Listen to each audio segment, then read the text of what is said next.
Right, I've just updated to Windows 11 and I've recorded this, but it was too quiet, so I've adjusted the volume. Let's try it again.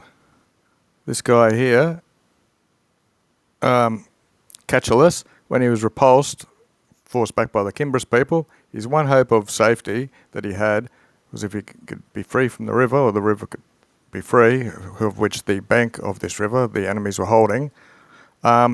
And he could show his forces an approximate mountain and a nearby mountain, just as if he was about to place his camp there. That was his hope. And he gave instructions to his men not to let loose their sacks, not to untie their sacks, or to deponer it, which means place down the owner, the things they're carrying, nor should anyone leave from their ordinibus, which is their ranks and their standards, the flags they have, and quo magus, where the quo means ut, so that he could confirm this persuasion of the enemy, or he could have more persuasion over the enemy, you might want to say. A few tents he ordered to be erected in their sight, in their conspectu, and he ordered fires to happen. And for certain people to structure some ramparts up, certain people to go out looking for firewood, there's the ligna bit of the wood, and so that they could be seen. He ordered them to exere, to go out, which the Cimbri people, estimating this to be done in a true nature, they themselves chose a place for a camp, a locum for a camp, and they dispersed into the nearby fields to comparanda, which means to procure, the things which were necessary if they were to mensurus there, to remain there. This gave an occasion to Catullus, in the dative, not only of crossing the river, but even of infesting their camp, attacking their camp. Okay, where did I just scroll to? Croesus, this is another topic now. When he was not able to cross over the Hellen Ford, and neither did he have a copia, a means of facciending, of making ships or bridges. In the superior part of the river, the upper part, there was a fossa, which means ditch, behind the camp, deductor, which led away, an alveum, a channel. It gave a channel of the river to come up from behind his army, suais, his nature.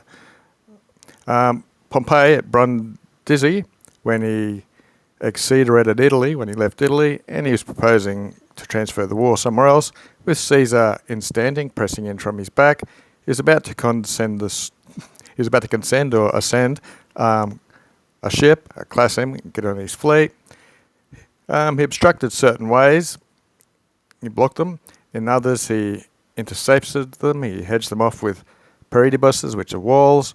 Other places, we've got other people to chop up some ditches on these roads, and he covered some ditches with craterbuses, which is like brushwood and hurdles. They had erect pseudobuses, which are stakes pointing upwards, which had been sharpened, it looks like you see those traps they had in the Vietnam War. He guested all this earth up on the ground, so that certain approaches, which were furbanting leading to the port, he crossed these with trubs, which are beams, and put them into a dense order. These are constructed, and he was made safe with this huge mass of stuff. With all this perpetrated and the ablative there, to give the appearance of retaining the city, he left some rare Sagittarians there, so a few amount of archers for the walls. The rest of his forces, without any tumult, he led to the ships. Soon he was navigating off. His nomatives, his archers also digressed through some known ways, and they consecuted him. They followed him in Parvis, small ships.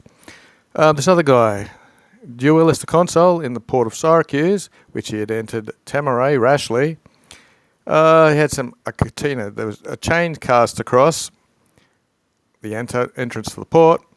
What's he done here?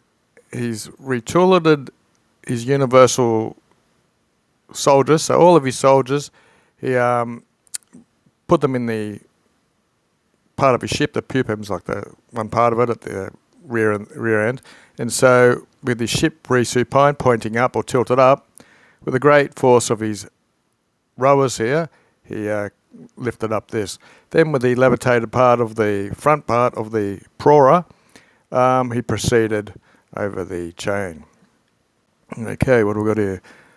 With this part superated, overcome, again, the rest of his soldiers pressed their proas. They all went to the front end of the ship and the rear part crossed. So they went to the back, lifted up the front with a bit of force. They went over the chain and then they went to the front and put the rear part over, in which the whole weight basically gave room for the ship to go over the chain.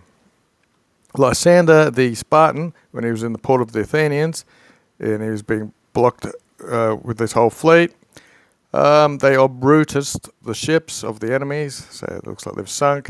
In this part, in where the jaws or entranceway to the port, where the sea flowed in at this most narrow point, his men he secretly ordered to egress into the Litus, into the shore.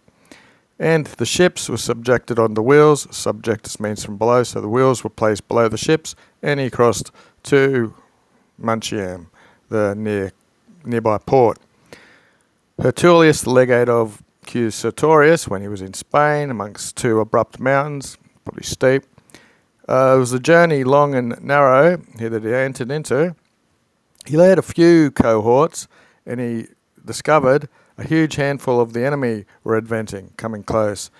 So with a transverse ditch across between the mountains, he pressed up a rampart constructed or extracted from material and burnt it, and thus, with the enemy in Clusos shut off, he evaded them.